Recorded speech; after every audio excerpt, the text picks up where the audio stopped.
This is Jim Hendershot, presenting lecture number 31. It's time to discuss the torque versus speed relationship with permanent magnet brushless SPMs, IPMs, and PMSMs with emphasis on the case of T versus the case of E. The servo motors were historically powered by batteries or SCR, variable voltage drives and controls. The motor engineer characterized each motor using, in those days, years ago, using what's known as a Prony brake, which is invented in Paris in 1821 by Gaspard de Prony. People sometimes call it a pony brake, but it's a Prony brake. And and what this does is it takes a rotating shaft and applies a friction load with a moment arm, as you see here, and a known mass or weight on the end of that arm. So torque equals the mass times the moment arm, and that's a Prony brake. The original ones used wooden brake blocks, and these bolts were tightened so that this tightened to the point where this just barely slipped, and you'd hang weights on here and determine. Later versions of this, they used a big pulley on the shaft and wrapped a rope around it and hung a rope on hung a weight on the rope, and the diameter of the pulley might be this big as this moment arm, and you wrap a rope around it and hang the mass on the rope, and so the friction of the rope on the OD of the pulley became the Prony brake. That's how torque was measured. Now today we use modern dynamometers like this with a test motor and a loading motor, which can be a brake or a generator with a torque transducer in between. So this is a modern dynamometer that's used, and when you're testing a motor using a dynamometer like that, we talked about this in an earlier tutorial, we have 4 quadrants of operation. We have clockwise torque and speed, or we have counterclockwise torque and speed in the 3rd quadrant. But in here we have braking, but we're still going the same speed as we're still going clockwise. We're braking, so the torque's negative. Here we're going the opposite direction, but the torque is positive, so we're braking in this quadrant at all. And for the motors that the particular motors that we're talking about, all 3 of these motors, as a matter of fact, we're talking about the operation in at least 2 of these quadrants, and the one we'll concentrate on now is the positive torque and speed. So we have a constant torque region and then a constant power region. As the speed increases, the torque decreases. That's typical of traction motors, and that's what's required for these motors in question here. And this constant torque region, in the case of a PM machine, is determined by applying a constant current.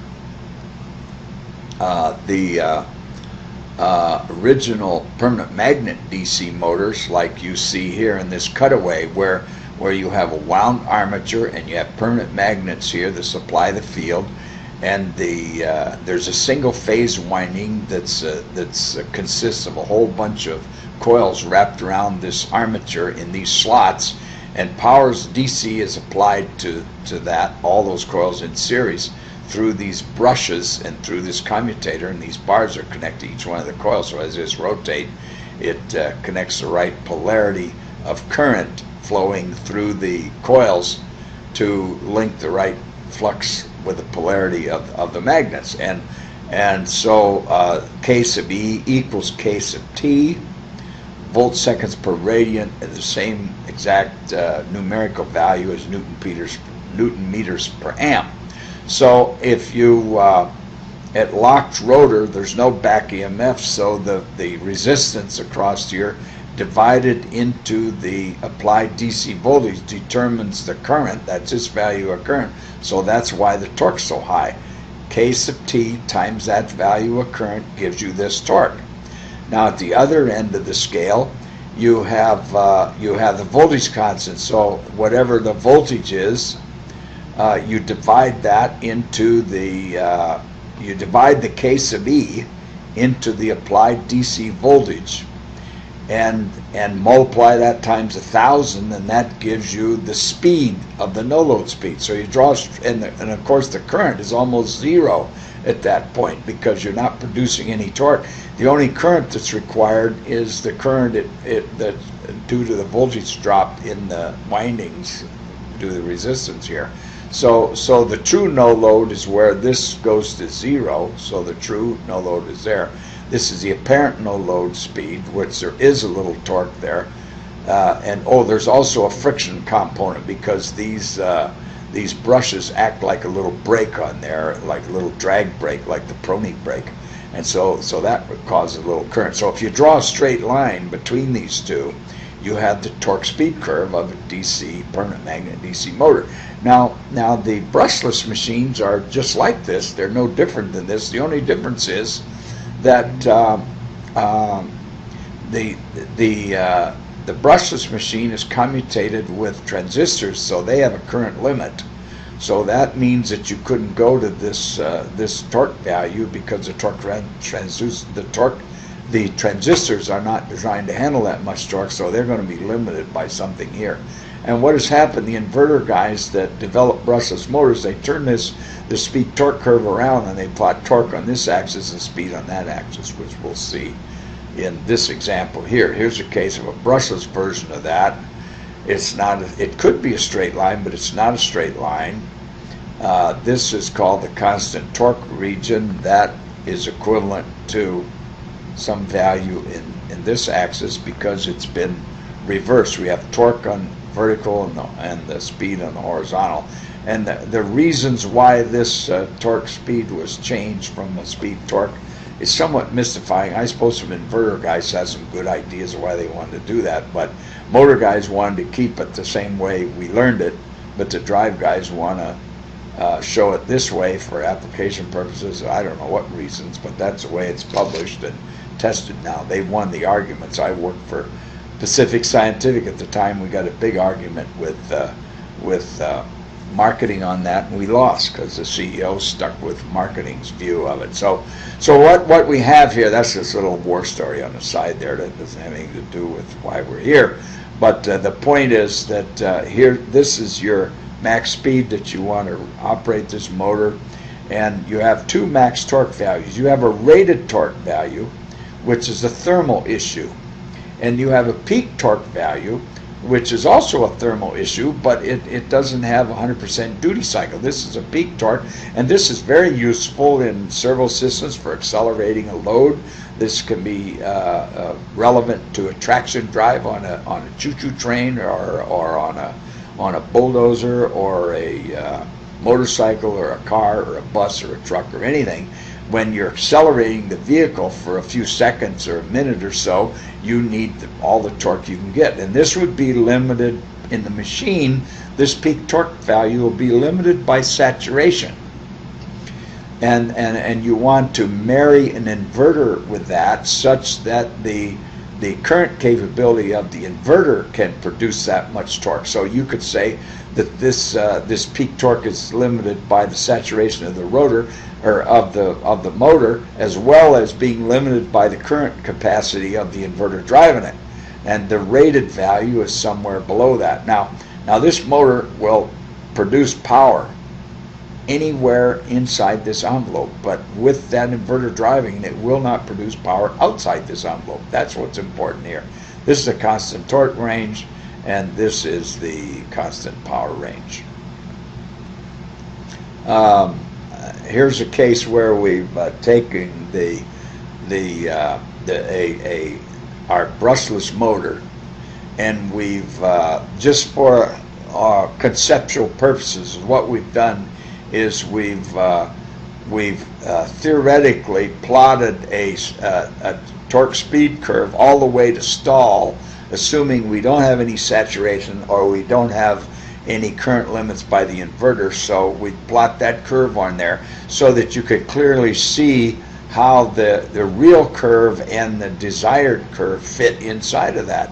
If you reduce the voltage, by the way, the voltage is too low and we can't fit our actual desired curve inside of this envelope.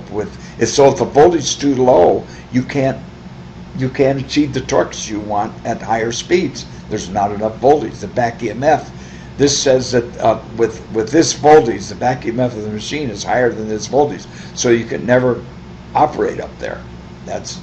Here's an actual calculation using some simulation, finite element simulation software of the torque speed curve driven by a 6-step drive even, and then that's been projected onto the same scale, and that's where you see that if the voltage drops below a certain amount, that inverter will not have the motor produce power at those speeds. So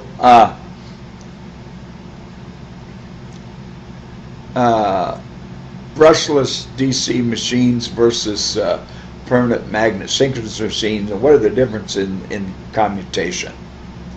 The brushless machine, independent of the vacuum wave shape, and what that means is it doesn't matter whether it's a sinusoidal or trapezoid or anywhere between. That's what that means. A commutation is related only to the control system or the inverter type used. 6-step DC switch commutation by the way, this is a typo. This is 60 degrees electrical per step or per commutation switch. That mentally change that to a 60 degree. 2 phases of power at a time producing torque. The current in the 2 phases for plus or minus 120 degree electrical commutation out of 180. So we're going to look at that graphically, see what that means, but we don't commutate. We don't have the phases on all the time. We wait 120 from 180 is 60. There's 30 degrees on the turn on end and 30 degrees on the turn off end, giving you the 60 degree difference between 180 possible commutation angle and 120. So we're only using 2 phases on for 2/3 of the possible time during rotation electrically that you could produce torque. So you're getting 67% copper utilization for only 2/3 of the time. The average current to phase affected. The average current per phase is affected by the inductance and the RPM, because it's affected by the RPM because of the back EMF. The faster you go, the less voltage you have because of the back EMF is higher, and you have a fixed DC rail voltage. So the max speed if you want to increase the speed beyond the place where you don't have enough voltage headroom to force the current in, you have to do what's known as, they call it phase advancing. The drive guys will call it field weakening, but the motor guy calls it phase advancing. The motor designer doesn't think of weakening the field because he really didn't weaken the field. The field's the same. The magnets are there. The field is there. All you do is change where the flux link. You've changed the flux linkage. That's what field weakening does. It changes the flux weakening the flux linkage by advancing the turn-on angle with respect to the magnet poles. So that's really phase advancing. Now for sinusoidal machines, which are called permanent magnet synchronous machines, and there again, it doesn't matter whether the back EMF is sinusoidal or not. It's immaterial. It can be square wave, sine wave, or anything in between. The consequences of driving a square wave machine at 180 degree commutation with all 3 phases all the time, like a with sinusoidal currents, the consequences of using a trapezoid back EMF with that is harmonics, some heating, some harmonics. Has nothing to do with whether the motor will run or not, or how it runs, or anything like that. It only relates to heat. So a PMSM is not necessarily a sine back EMF machine, even though it's assumed to. Now there's 2 ways of controlling the current with sinusoidal drives. Let's call it sinusoidal drives, 180 degree electrical commutation. You can use, as we've said before, hysteresis control of the current, which is a reference. There in the control system, there's a sine wave reference signal that you could generate in software. You can get it on a chip, in firmware on a chip, the control chip that you buy. And then there's a high-low hysteresis bandwidth around that reference sinusoidal signal.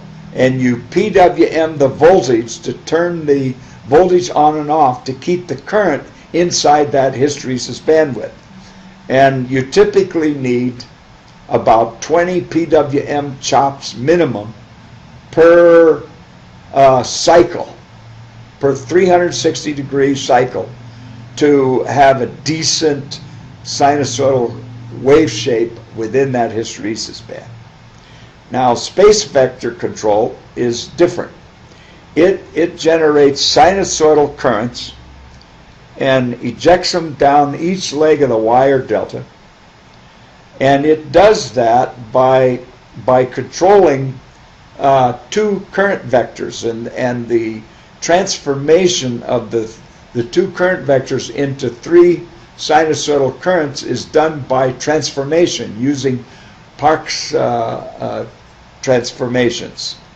And that's control theory. That's not my specialty. That's not what we're here for, but that's how it's done. But basically, you're still generating sinusoidal currents, and there's a hysteresis band based on the PWM frequency just because of that. And so you're putting current in all three phases all the time, 100% copper utilization. And the torque ripple, if you have sinusoidal currents, sinusoidal back EMF, the torque ripple is near zero. This gives you the lowest torque ripple, not counting cogging. We're not talking about cogging. Cogging is an open circuit torque phenomenon, whereas ripple torque is the energized or the driven or the commutated torque output. And it also exhibits lower audible noise and vibration. The other thing we're going to see is that you can achieve power or torque at higher speeds. You take a given motor, I don't care how the back EMF wave shape looks like. You drive it with 6 steps drive, and you're going to have to start phase advancing much sooner than you will if you drive the same motor with a sinusoidal drive. And I'll show you later why that's true. So you can produce torque at much higher speeds with a sine drive with the same motor you can with a 6-step drive. And if you're driving a D and Q axis current control with an IPM, you can achieve a very high constant power range. So here's a block diagram of the drive. Everybody's seen this. You know what this is about. Here's a typical power and torque curve of a PM AC synchronous sine-driven motor. This is a brushless motor, and here we have our constant torque range and then our constant power range. And this is actually representative of the Ramey IPM, the permanent magnet synchronous reluctance IPM Ramey motor, and this is published right in their literature. As you can see, this motor puts out peak torques, very high, 325 Newton meters, up to almost 3,000 RPM, and then it drops down and it goes all the way up to 10,000 RPM. That's a heck of a constant power range. All right, here's the power output of this thing on the same units. It's almost 100 kilowatt peak, but the power peaks out at turn down speed, which is where you'd expect. This happens to be a 10-pole motor. You know, there's no frequency involved in this at all. Now, we've talked about these two case of D and these two motor constants, case of D and case of E, several times. We know what that is, but what's important here is how this varies with temperature. That's the purpose of this. They're going to vary because the flux varies. And remember, these equal flux in the machine times the number of conductors in the machine. That linkage of that product is what determines what these values are, and the turns certainly aren't going to change. So that means that the torque per amp is going to vary as the temperature coefficient of the magnet grade used. And you can see ferrite's the worst, neodymium is pretty poor, samarium cobalt has the best. These and the demagnetization temperature coefficients are even worse and more serious for demagnetization. The case of T, case of E versus flux linkage, as you could see here, this is all based on Faraday's law, and you've got a full pitch coil with n number of turns, and that coil links the flux of the rotor.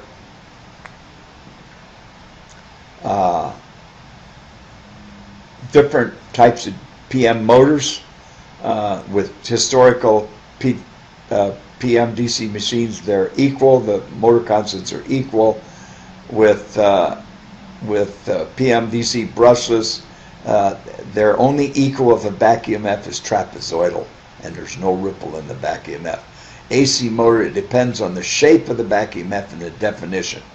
And if you read chapter 8 in this book, there's a very detailed explanation of this and how to calculate the case of T after you've measured the case of E. The case of E is very easy to measure. You just spin the motor in a drill press or with a hand drill and take a scope and look across the leads, and you capture the magnitude of the back EMF and the shape of the back EMF.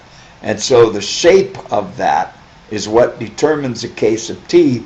If you're going to drive this as a sinusoidal, if the case of T is pertinent to a sinusoidal excitation, but it requires a detailed analysis of what the wave shape looks like. You come to a pretty good approximation if you define the case of B and the case of T of the PM AC machine. If it's going to be driven as a PM AC machine, if you read off the scope the peak case of B and convert that to the peak case of T, then you have a pretty good relationship that you could use for calculating torque and speed. But the actual detailed ratio depends on the torque versus the voltage constant, depends on the RMS line current to the motor. So I guess you would have to, you can't multiply the RMS line current to the motor to the peak using the peak torque constant. That's what I'm trying to say. The peak flux linkage per phase, motor constant calculation for trapezoid full wave 120 degree commutation. This becomes, so what this boils down to, we get down to the case of E equation that we're going to design our motor to for a three-phase, six-step, 120 degree commutated motor. You use this formula here. This is the key formula that we need to decide how many turns per coil, because we know all these other things. We know how many poles there are.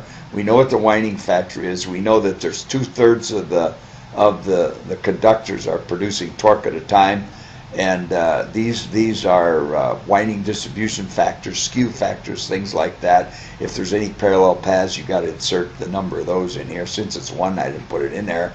And this is the flux, the magnet flux per pole, and this is pole pairs, so 2 pole pairs is the number of poles. And this equation is for Y-connected machines. If the phase windings are connected in delta, this 2/3 factor is replaced by 1/3.